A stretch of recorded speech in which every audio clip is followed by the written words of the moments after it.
Hello, everyone. I'm Sean. And I'm Ruha. Welcome to Stories from Around the World, coming to you from New Jersey. This is in collaboration with Princeton Public Library, Labyrinth Books, and the Youth Remote Learning Initiative. So the first story we're going to read today is called The Overground Railroad. And it's written by Lessa Klein Ransom and James Ransom. Some walked, some drove, but we took the train north. Me and Mama and Daddy got to the station, crack of dawn early, before anyone could see us leave. Daddy holding tight to me with one hand, 3 tickets to New York in the other. The porter helped us on board, then handed us our bags and our shoebox, filled with food and tied with string, onto the first train out of North Carolina, just as the conductor yelled, "All aboard the New York-bound Silver Meteor."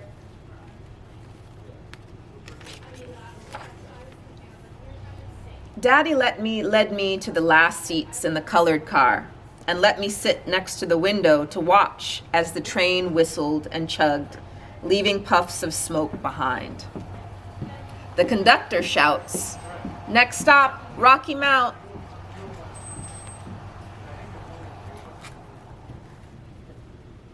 We left in secret, before Daddy's boss knew, before our lease was up.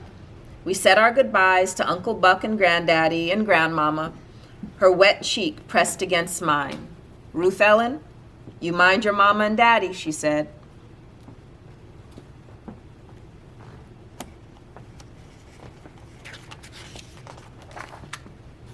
"No more picking," Daddy said, mad. "And no more working someone else's land," Mama said, proud. "We're gonna make our own way up north," they both said. Out the window, I watched Blue Ridge Mountains and fields with folks already hunched and picking row after row of cotton, tobacco, and peanuts every day except the Lord's Day, just like my granddaddy, but not anymore for my daddy.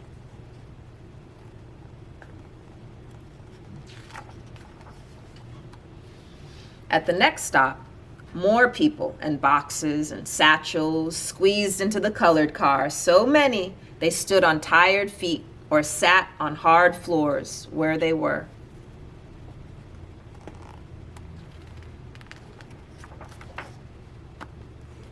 Daddy pulled out cards to pass the time. I won at rummy, Daddy at war. In my bag is the book teacher pressed in my hands on my last day of school before we left.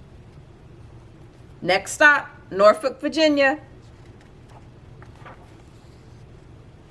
In our straight back seats, when we finish with cards, Mama fusses in her purse, Daddy stares ahead. I take out the book teacher gave me. The cover's worn, pages too. "Read to me, Ruthie," Mama says, and I do. First the title, Narrative of the Life of Frederick Douglass.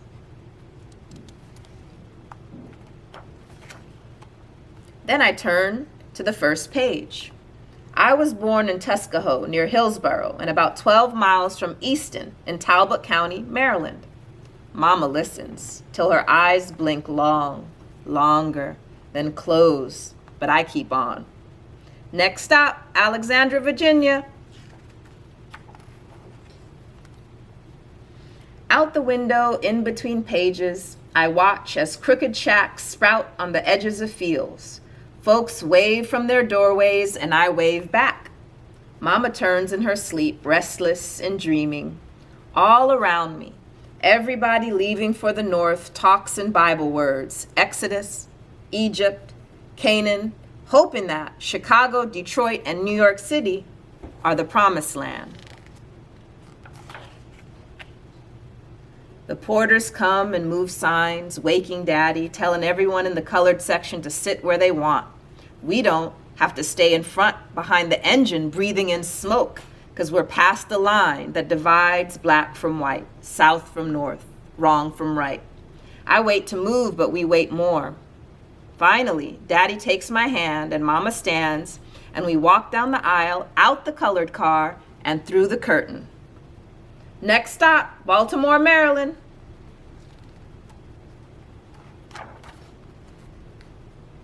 On the other side of the curtain is the dining car with tablecloths and drinking glasses and white faces and good food smells that make my stomach growl and make me wish we hadn't eaten Grandma's fried chicken and hard-boiled eggs and lemon pound cake so soon.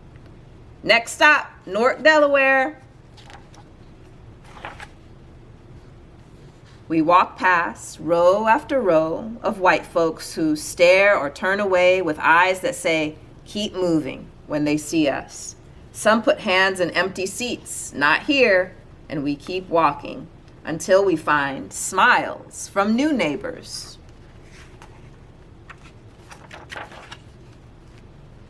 Out the window, people turn and point, and I see water, a whole river, running long beside us. It's the Delaware River, a mother says to her boy.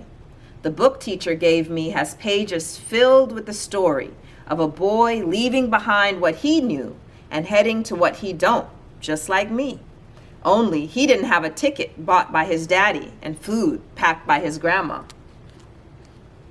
Who's she talking about there? Frederick Douglass. Remember the story she was reading? So he was cold and hungry, but he kept on running at night with only the North Star to guide him along the Chesapeake and the Delaware River in secret, getting help along the way till he made his way walking to freedom north. Next stop, Philadelphia, Pennsylvania. I watch the tracks in front of me and behind me just as far as the eye can see. Mama and Daddy say jobs, education, freedom are waiting in New York for us.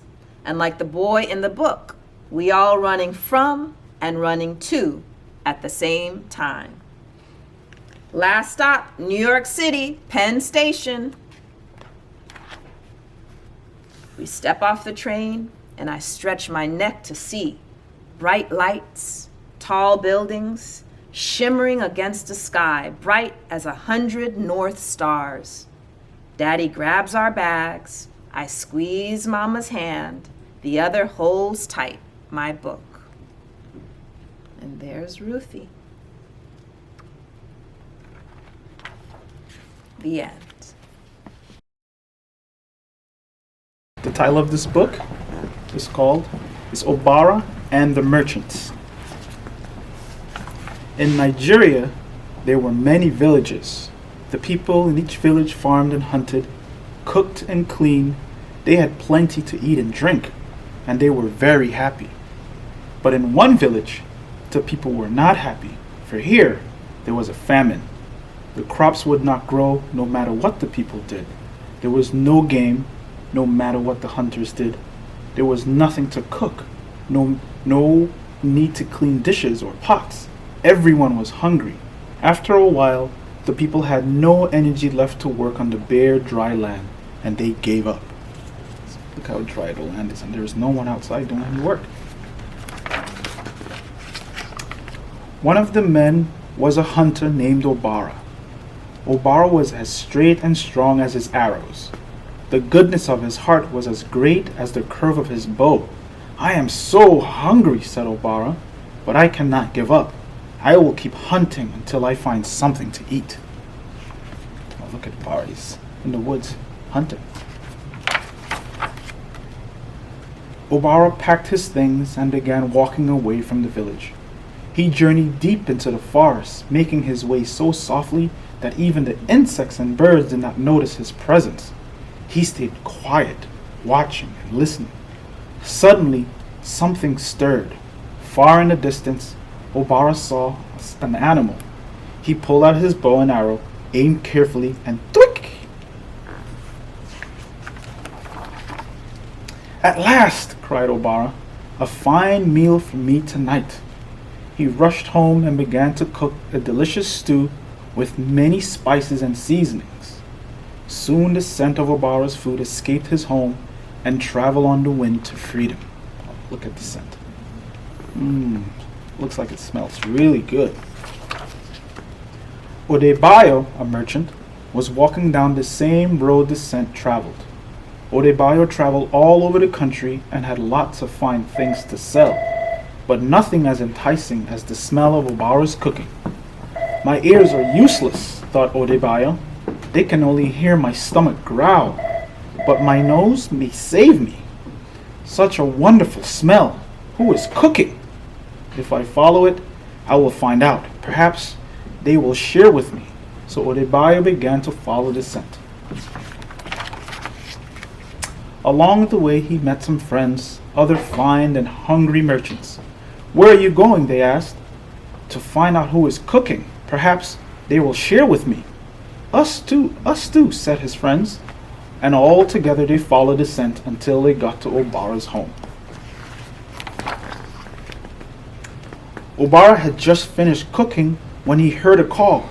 He looked down and saw strangers at the edge of his compound. Who are you? He asked the men. My name is Odebayo. These are my friends. I was walking along the road when the most wonderful aroma caught my nose and forced my feet to follow. Tell me, is that stew? Yes, said Obara proudly. I just finished making it. I am a hunter. A very good hunter indeed, said Odebayo. Yes, very good, agreed the other merchants. I do not know how to hunt. If I did, maybe I would not be so hungry. Please, may I have some? Odebayo asked. Us too, begged the other merchants. Obara thought for a moment. It was sad that they could not hunt, and they looked very hungry. After all, it was a large pot of food, and there was plenty. A smile slowly began to spread over his face. Very well, said Obara. Come and eat. Look at his smile. He served them bowls and bowls of steaming stew. While they ate, Obara and his guests talked and laughed, and their conversation made the meal even better. At last, Odebayo was finished. That was delicious, my generous friend, he told Obara. I am stuffed. Us too, sighed the other merchants. Well, look at them. They're enjoying the stew. And they're resting and talking. I cannot hunt, continued Odebayo, but I am a fine merchant. Take these in payment for your generosity. He gave Obara 2 pumpkins. These two, said the other merchants, and they gave more pumpkins to Obara. Thank you, said Obara. He wondered what to do with so many pumpkins, but thought it would be rude to say so. Odebayo and the other merchants patted their bellies and rose to leave. They thanked Obara again, picked up their bags, and walked back onto the road. As soon as they were gone, Obara picked up his first pumpkin. It was round and fat and heavy with ripening. It was kind of them to give me gifts, thought Obara, but what will I do with so many pumpkins? Maybe I can make pumpkin stew. So he took a sharp knife and cut the pumpkin open. Ah! cried Obara, for instead of pulp and seeds, the pumpkins were full of riches, jewels and gold and fine silver. The merchants had repaid his kindness with their own. Look at all. The end. And now we're going to go into the world of silly. And this book is called Edwina, the dinosaur who didn't know she was extinct.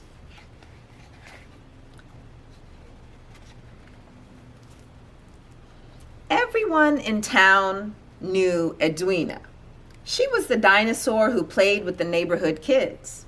She was the dinosaur who did favors for anyone who asked. Edwina helped little old ladies cross the street, and she baked chocolate chip cookies for everyone. Everybody loved Edwina, except Reginald von Hooby-Dooby. There he is, looking grumpy.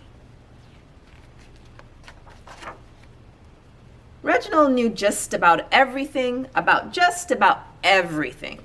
He liked to give reports in class about all the things he knew. Today, he was going to talk about things that are extinct, specifically dinosaurs.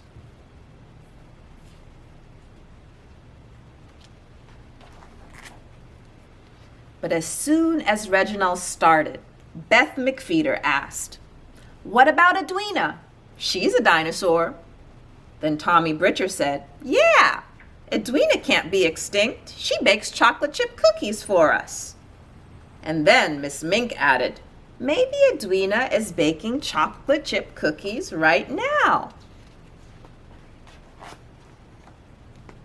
Before he knew it, everyone except Reginald was outside eating cookies.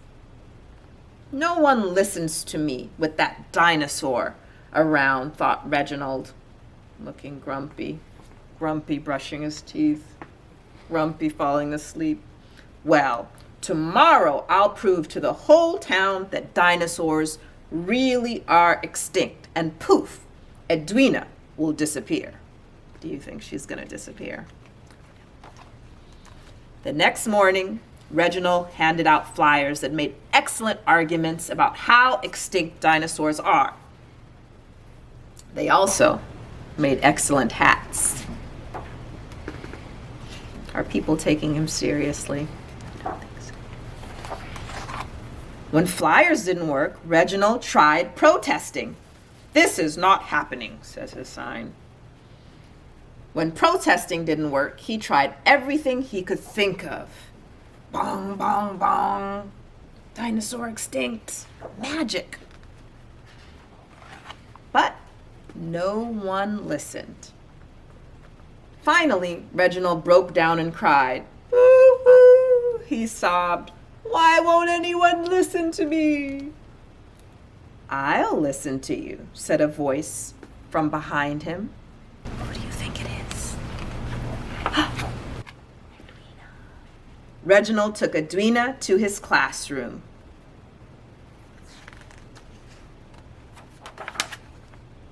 Inside, Edwina listened as Reginald told her the truth about dinosaurs. He was persuasive. He was expressive. He was loud. He was very convincing. Edwina was shocked. When he was done, Reginald felt fantastic. No one had ever listened to him so well for so long. Everything Reginald had said made sense. There was no doubt about it in Edwina's mind. She knew she was extinct. She just didn't care. And by then, neither did Reginald von Hooby-Dooby. The end.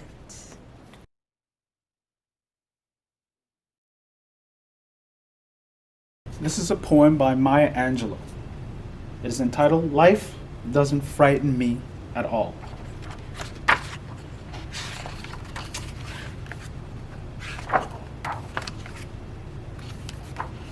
Shadows on the wall, noises down the hall. Life doesn't frighten me at all. Bad dogs barking loud. Big ghost in a cloud. Life doesn't frighten me at all. Mean old Mother Goose, lions on the loose. They don't frighten me at all. Dragons breathing flames on my counterpane. That doesn't frighten me at all. I go boo, make them shoo. I make fun, way they run. I won't cry, so they fly. I just smile, they go wild. Life doesn't frighten me at all. Tough guys in a flight, all alone at night. Life doesn't frighten me at all. Panthers in the park, strangers in the dark. No, they don't frighten me at all. That my new classroom where boys all pull my hair. Kissy little girls with their hair in curls. They don't frighten me at all. Don't show me the frog and snakes and listen to my scream. If I'm afraid at all, it's only in my dreams. I've got a magic charm that I keep up my sleeve. I can walk the ocean floor and never have to breathe. Life doesn't frighten me at all. Not at all, not at all. Life doesn't frighten me at all. Yeah.